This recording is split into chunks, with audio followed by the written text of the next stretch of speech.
I drilled in the Naval Reserve and I got my draft notice and I ignored it because I was in the Navy.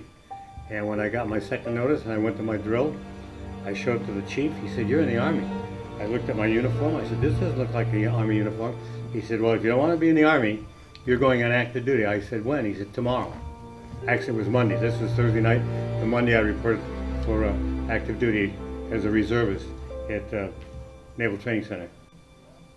Our tasking was in the water, dealing with explosives. It was 16 weeks long, and now they're training well over a year, and they are much more sophisticated in the skills that they learned. Our job was basically pre-invasion reconnaissance and demolition.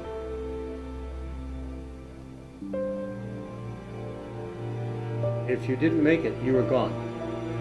No bell ringing, none of that stuff. I think we had maybe 5 instructors for the 6 instructors. No vehicle to go along on the runs and swims. Rollbacks, there's no such thing as rollback.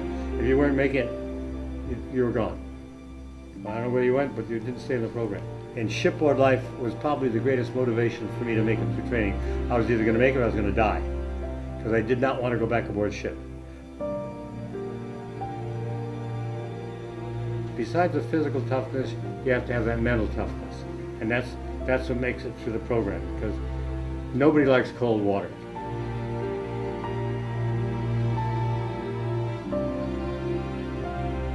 I did go overseas with UDT-1 after I finished training. 8 of us we went to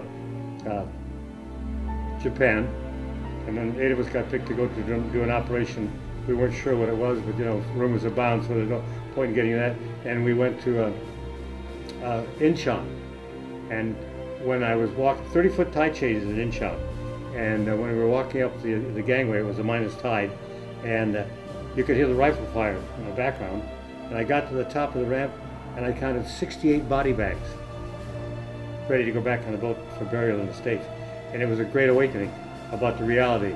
You know, this is not a John Wayne thing, where they have that kind of bravado that you see in the movies. I mean, guys were dying.